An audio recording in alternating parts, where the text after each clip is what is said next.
Yes, a lot of our customers start with what we call an open top drum. It's just a steel drum uh, on which you can remove the lid, and you fill it with 20 or 30 gallons, and you put a heat band that is worth about $300, and you're good to go. So you can do maybe one or two wheels at a time. And a lot of guys have started this way because it's a lot smaller, it's a lot cheaper. And then what we like to see again is going from the drum tank to the four-wheel tank.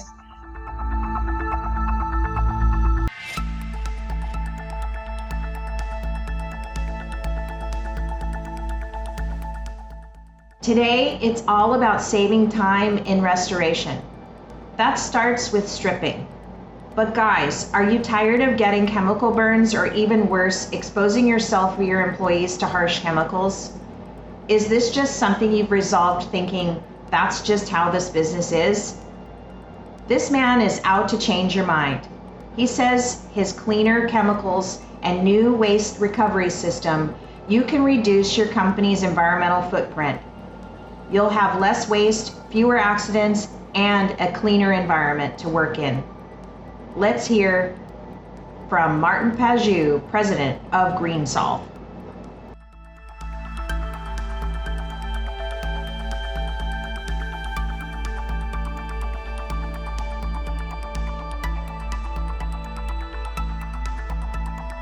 Martin, welcome to the show. How long have you been working for GreenSolve?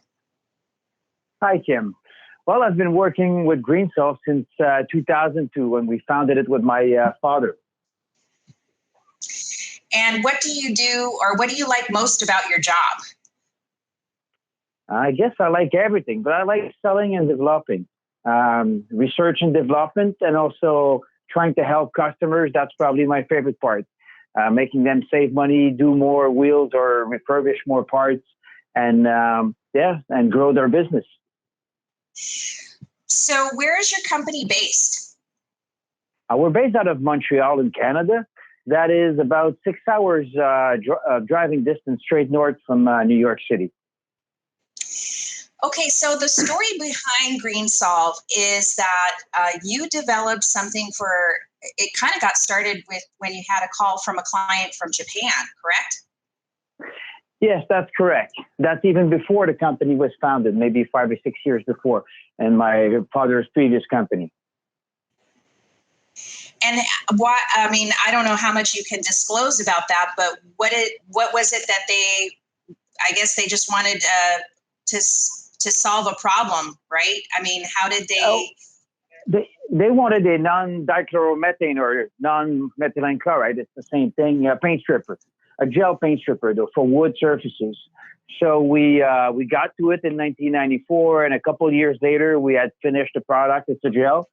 Again, it's for wood surfaces and desks, and we've been selling to the Japanese company for the last 25 years. And that's actually how we started GreenSolve, with one customer in Japan, pretty far from Montreal. And then we went into paint strippers. So now you have what's called a closed metal paint stripper system. Can you kind of tell us what that is exactly?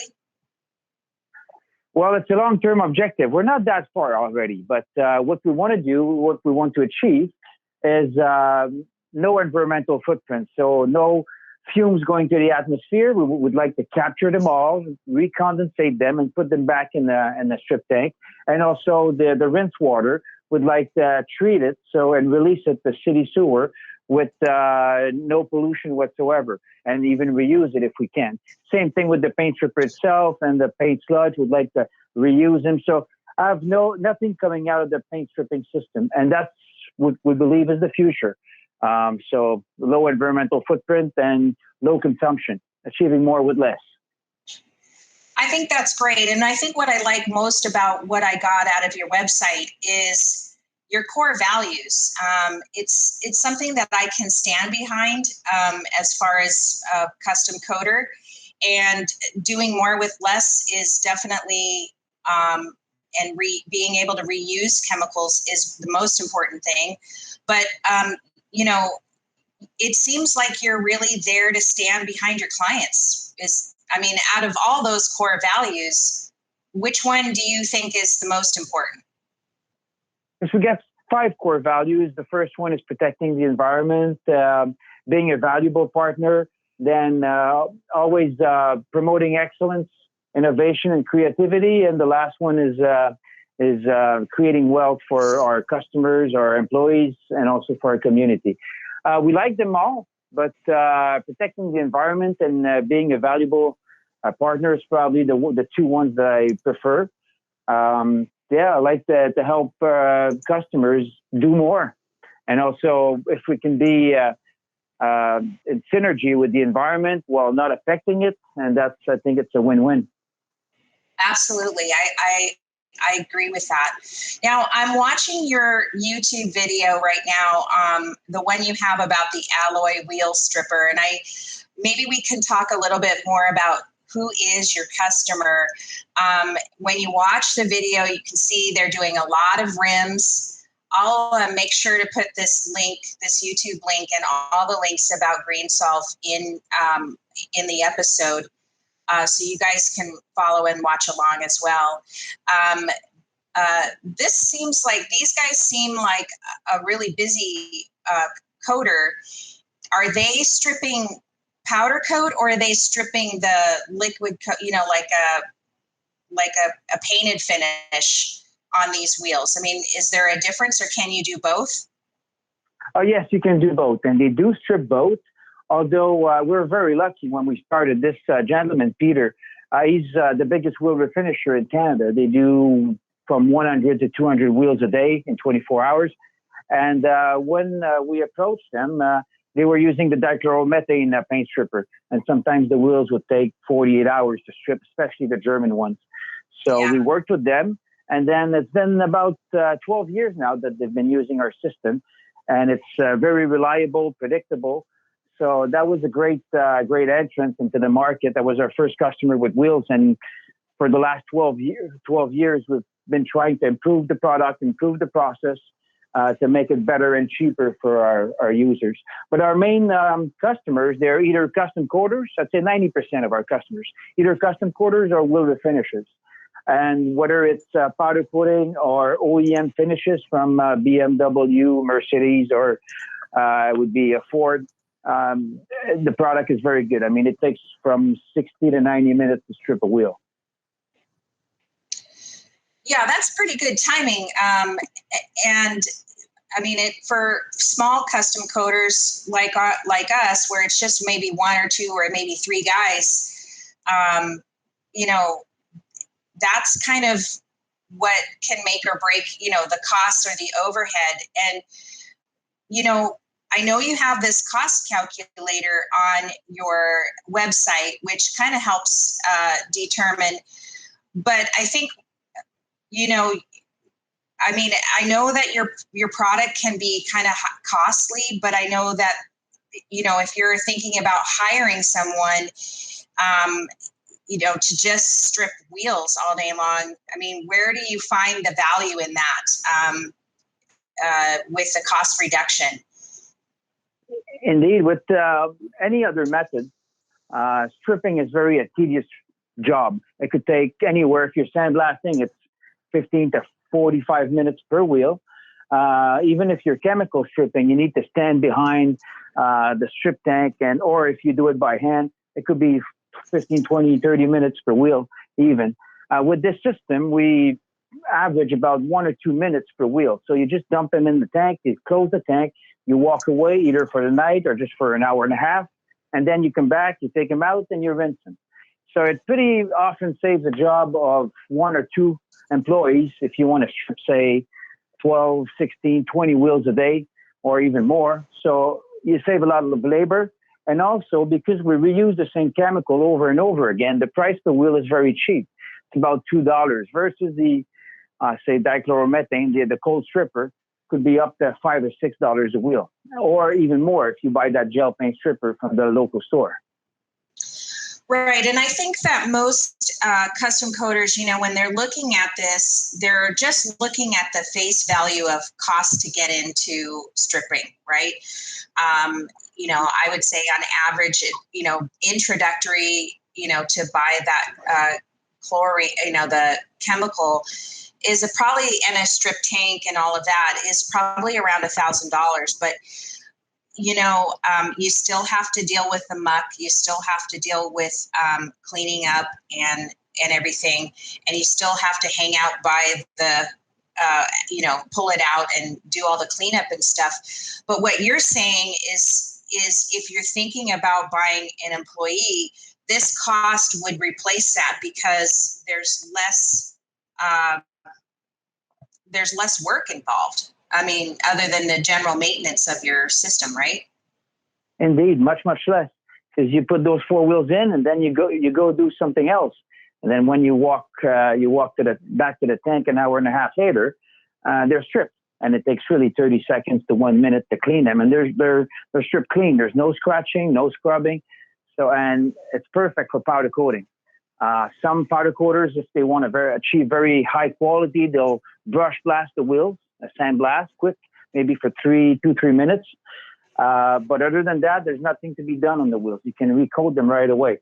About 50% of our customers blast the wheels, 50% don't blast the wheels. But it's just a quality issue. But overall, stripping the wheels versus I've seen a method that's very popular in America is burning the wheels with a torch at 3,500 degrees. And that does not achieve good quality because you only burn the face, you get paint all over and then you need to sand for 10-15 minutes. So stripping down to bare metal, you achieve the best quality one can get with powder coating.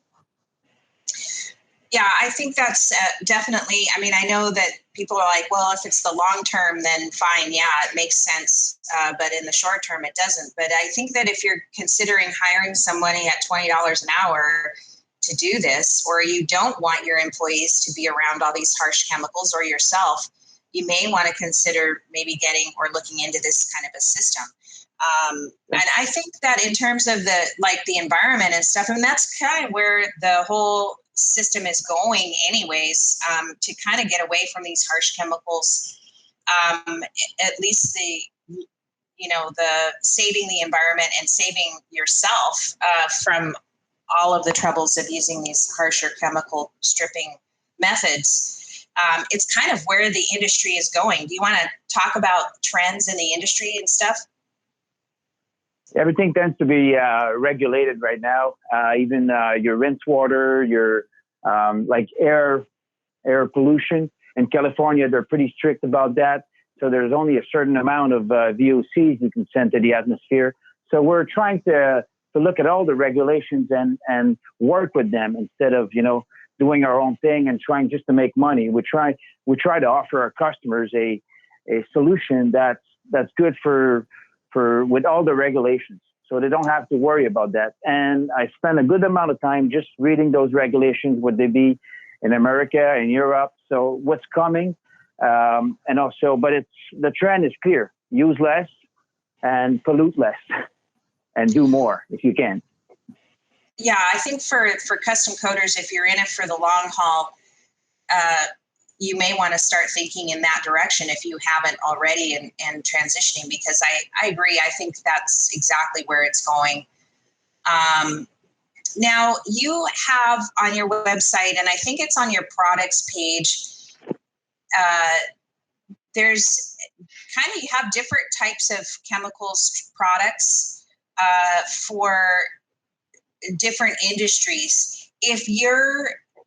I'm not sure what the variance is or the difference is between the aerospace or the rim or powder, the different kinds of products that you have, because you have for different areas and different, like you've got wheel strip, aluminum strip. Do you have to switch it out? I mean, or can just, if you're a custom coater, maybe you do wheels one day, maybe you do some other part another day. I mean, how do I have to change out the chemicals for in my system if I do that? No, actually, they're pretty universal. We got only 3 different chemicals. We got the steel strip, which is good only for steel, and cast aluminum and stainless steel. But the most popular one is the aluminum strip or wheel strip, depending. It's the same product. And you can do aluminum, magnesium, steel, stainless steel, pretty much any type of metal, copper, zinc, so a big variety of metals. So you don't need to change the solution. And the aerospace version, the third one, is the same thing, but just it meets the aerospace specification for corrosion, which are pretty strict. So only 3 products: Aerostrip, Alumistrip, and Steel Strip. But they're all relatively the same. Okay, that makes sense. Because I mean, if you had to change it out every time, that would be kind of costly. But you can pretty much just pick one of them and then stick to it. Now, you guys tell us about how the testing works, because you need to maintain a certain level in order for the system to stay at peak performance. How does kind of get into how that happens and how the maintenance of the system works? All right, that's a good question. Actually, we when we sell a drum, we like our customers to be using the most out of it, to be achieving more with less, stripping a lot of wheels with one drum. As a comparison, you usually strip about 100 wheels with a 55-gallon drum of cold stripper dichloromethane. With ours, you can strip 10 times more, about 1,000 wheels. How do we achieve that? Is by monitoring your stripping solution. We want you to never dump your chemical solution. It's expensive. So we want to get the most out of it. So what we do is that 2 or 3 times or 4 times a year, we'll go to your shop, grab a sample. Of course, we'll shake your hands and pretty often bring some donuts. But we'll grab a sample that we'll bring back to the lab and then analyze it. And we'll tell you what to do to correct it. So, and that keeps, so we can keep about 90% efficiency. What we like for our tanks is for our customers is that the chemical is predictable and reliable. It always takes about the same time to be stripping a wheel. And we want to maintain that over 6 months, 2 years, 5 years. So, and we've got customers for the last 12 years, they never dumped their tank. That's because of the test that we do in the lab. Right. That's pretty good. So now we went out into the community on Facebook and we started to ask some questions like what are some of the questions you'd like to ask Martin from Greensolve? And one guy reports that he would like to make his tank longer. 44 inches is 6 inches too short for a full set of 4-wheel tank. Now, does he have an older set or an older model? What happens? How do you change the size of the tank? Oh, yes. We've been making tanks for about 6 or 7 years now. And the first tanks, they were 45 inches long. Now we make them 48 to compensate for that. And also, instead of 24 inches, they're 26 inches wide. The wheels are getting bigger and bigger every year. So indeed, unfortunately, the tanks that were made like 4 or 5 years, 6 years ago are a bit smaller. So sometimes they won't fit the new wheels that are 22 inches or 24 inches, and sometimes 30 inches I've seen. But we do have also a 6-wheel tank that is a stretch tank. It's pretty good for custom quarters because you can do a motorcycle frame, bumper, or pretty much anything you can think of. The length is 72 inches. So, and it's 26 inches wide. Just a bit bigger than the 4-wheel tank, but it can accommodate the longer parts. Yeah.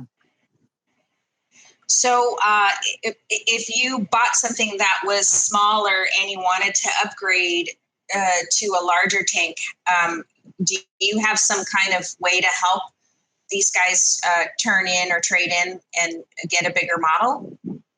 Yes, of course. Good question. Again, we give the face value, exactly the price you paid for your 4-wheel tank, even though it's 5 years ago. We'll give you 100% face value against the new tank. So that is, and also we'll recuperate the tanks because even with our tanks, we want to close the cycle. So we don't want to leave the tanks out there to be rotting and corroding. So we'd like to take them back, refurbish them, and resell them if we can. So yeah, we give 100% face value for changing your tank. And we like that to see when a customer started with a 4-wheel tank, he goes to a 6 or an 8 because he grew his business. There's nothing more, nothing better to see, actually, to see a customer grow. Yeah, I think that helps with the pricing too, because when you can trade up or trade in or whatever, I think that kind of helps ease the burden of the cost. Now, how does someone, I mean, what's the entry level price for, say, a 4-wheel tank? And what do you have any costs, pricing structures to make the, like a payment program, or how does someone buy your system? This is our system is probably the lowest using cost in the industry. However, there is the capital investment to be made at first. So if you want to buy a 4-wheel tank, say it's about $9,000 plus the chemical. So you're looking at the starter kit, the smallest one, for about $16,000 shipped. Now we got 2 payment plans. Sorry about that. We got 2 payment plans. Normally, we either offer the 8-month plan, so you pay 20%, and 6 months at 10%, or we offer a 30. It's like a leasing system. We include all the chemicals for 3 years over 36 months, and we split the payments. So it's a lot more affordable, and pretty often the monthly payment will be cheaper than what you were paying if you're using any other method. So from day one, you'll start saving money, and a lot of money, and do more at the same time. A lot of our customers were stuck at 10 wheels. Stripping 10 wheels a day was a tremendous amount of work, so they had 1 or 2 employees working at it. Now you get 1 4-wheel tank, and you can do twice as much as that with no employees, or maybe 2 or 3 hours a day of labor to strip the 12 or 20 wheels a day. Yeah, that's a good program. I think that'll help ease the burden of getting into the product and using it. For those that are even smaller, that maybe need don't even need that much, like a 4-wheel tank. I mean, can you somehow set them up with something at home that they can sort of ad hoc? Yes, a lot of our customers start with what we call an open top drum. It's just a steel drum on which you can remove the lid, and you fill it with 20 or 30 gallons, and you put a heat band that is worth about $300, and you're good to go. So you can do maybe 1 or 2 wheels at a time. And a lot of guys have started this way because it's a lot smaller, it's a lot cheaper. And then what we like to see again is going from the drum tank to the 4-wheel tank, which is the 4-wheel tank needs to be UL certified. It needs to be well insulated, which you won't have with the drum, but at least you'll be able to strip. Yeah, I think that's a great entry level. I know it's not advertised on your site or anything, but it certainly, most of the coders out there are used to just kind of putting it all together and doing it on their own. And so this kind of helps them get into that entry level without, and saving their skin and everything else for that matter, on their own as they scale up. Like, so tell us about it's now made in America. Yes, actually, in order to reduce our carbon footprint or environmental footprint, we decided to ship from America to America rather than ship from Canada to America. So a lot less miles per freight, to carry the drums. And also it's important to us to buy locally and for our customers to buy locally. So there was a few good reasons to start a shop in the Pennsylvania area.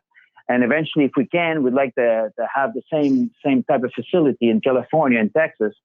So it'd be a lot less miles to ship to customers.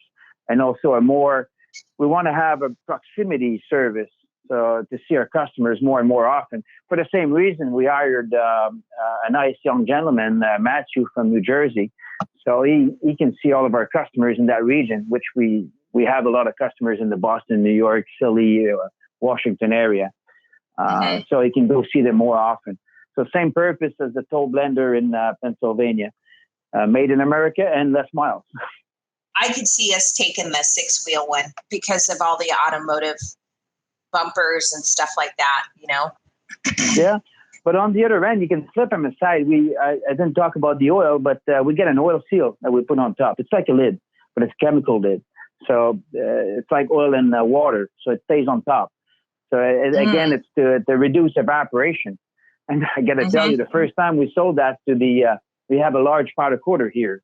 He does all the big, the 150 employees, and they got 4 lines and the whole 9 yards. Anyway, so they bought the oil, and it was a good customer. But when we sold them the oil, their consumption went down 30% because it really cuts all the fumes. There's no evaporation.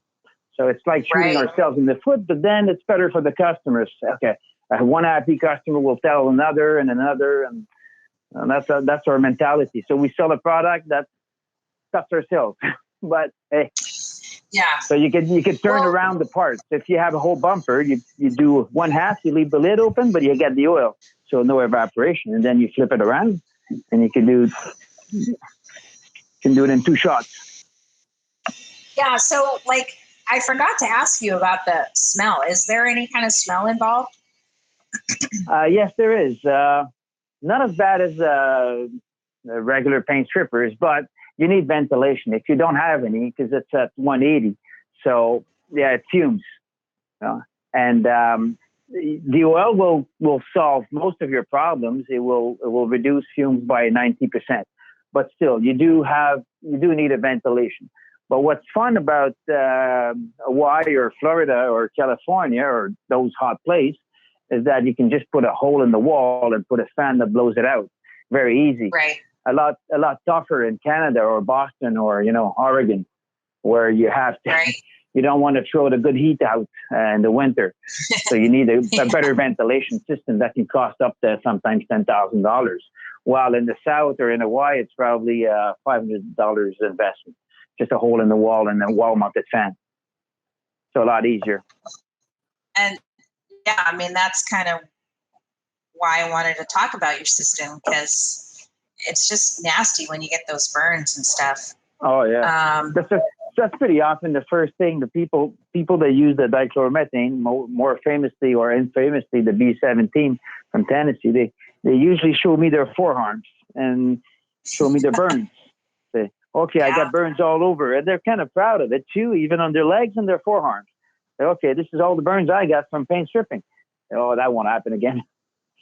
I would not suggest you put your whole hand in it, but if you get some, I get some on my hands all the time, and it doesn't burn at all. The worst you can get is maybe redness after some hours. But anyway, your hands will be sticky if you get some on your hands, so you'll probably want to wash your hands anyhow. But even though you would have some product on your skin for 1 hour, it wouldn't do nothing. Wow, that's amazing. Yeah, I think I was just kind of looking at how often you maintain. The sludge. The chemicals. Yeah. Yeah, that's a good point. Yeah, indeed. The maintenance needs to be done every 2 months or 3 months, 4 months. It depends how much parts or wheels you're stripping in a day. But yeah, you need to top off always with brand new chemical to compensate evaporation and drag out. And also, eventually, you got too much paint in your solution. So you want to empty your tank, remove the sludge, and then put the liquid back in and top off with new chemical. So that's the only maintenance you need to do for every second or third month. And that should take about 30 to 60 minutes. So not a lot of maintenance on the tank. Other than that, you just keep on topping off with the solution. And you're an happy stripper. Yeah, I think that, there's only so much you can say on your website, and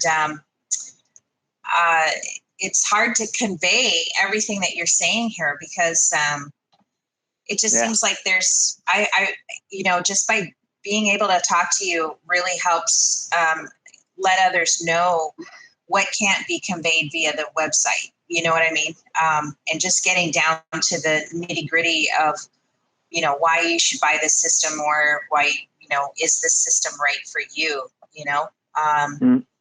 Well, the amount of work that you do, because stripping is probably 50% of your work. It is. Yeah, definitely. So if you remove all of it, then you can do twice as much. Right. Definitely. And do twice as much money. Yeah, exactly. Cool. Okay. All right. I'm an engineer, so I'd like to prove everything on paper. So if I can't prove you, I'm going to save you money. don't bother buying. But it's easy to prove. The price calculator really helps, I think, get people kind of changing their mind, when they start to look at it. And I, probably could have talked about it more, but I think that really, just having a calculator on there lets people know that you're willing to, you've done the hard work for them. You know what I mean? Oh yeah, and that's the thing. One of my good friend, also our first customer from Long Island, he was doing 800 wheels a night, the biggest refinisher in America. And he told me he burns the wheels, but he'd like to chemically strip them. And he told me it's more expensive to burn a wheel, much more expensive. And the quality's not there. The only reason he's doing it is because he doesn't have enough space, and it's a bit faster. Is he can have like 4 guys burning wheels. But if you stop burning these wheels, and then you can destroy them at the same time while burning them. So there's many downsides to burning wheels, and that's not talking about what you're breathing. When you're burning a wheel with a torch, you're breathing all that isocyanate, which is probably 30 or 40% of your paint, and that is not good. I've seen the guy here painting some aircraft. They need a full suit, induced air, when they're dealing with isocyanates, and that is when you apply it. So when you're burning it, that's going to be so toxic. So the guys are doing it all day long. I didn't even know people were doing that. That's crazy. No, they're torching. We call that singeing wheels. Mm-hmm. All the big guys in the U.S. are doing that, but it's so nasty. The quality is very, very bad. Is you only burn the face, and then you need to stand for 15 minutes. And then the barrel is not stripped, and the inner barrel is not stripped, or the inner face is not stripped neither. So nothing is stripped except for the outer face. And then you sand it by hand for 15 minutes, and then you recoat it, but it looks shitty, and it's very low quality. Yeah. But hey, it's fast. That's the only advantage, because just the price of gas, acetylene and oxygen, is more expensive. Is the same price as the chemical. So then you don't have any quality. So, okay, well, that's great. I think we've covered a lot here. Is there any, I would say that if you're considering hiring another person just to strip parts, this may be a better solution for you instead of hiring someone in order to save money and costs of having an employee. Being compliant, if being compliant is more important to your company's values or strategic goals, this is definitely a company that you should try to start to work with, because they're all about that. And working with a company that'll help you get there. You guys are totally behind your customers, because you're not from just selling them a piece of equipment, but you're actually coming back in, you're checking with them, you're sending, you're testing the chemical from now and again to make sure that they're at peak performance. What's not to love? Is there anything that you'd like to tell the listeners? Just one last thing that you want to drive home today with the interview? Well, the only thing that makes us happy is happy customers. If they're happy, we're happy. And we're trying to do everything we can to help them save money and strip more and do more with a green touch.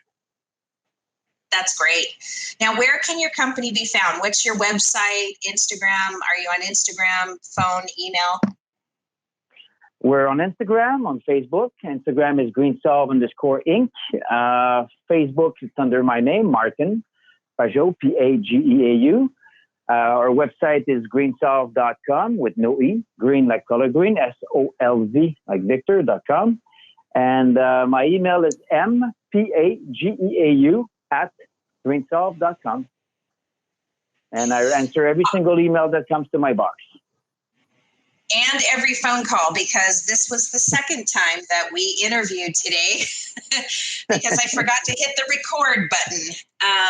So thanks again for putting up with me, Martin. It's been a pleasure talking to you. I think you're changing my mind about stripping. That's for sure. I hope you have a great day. And to all the listeners out there, I hope you're leveling up your powder coating game, and maybe interviewing with Martin today has helped you see a new path to stripping. Have a great day. Aloha. Hello. Thank you so much for having me, Kim. It was a real pleasure. You bet, Martin.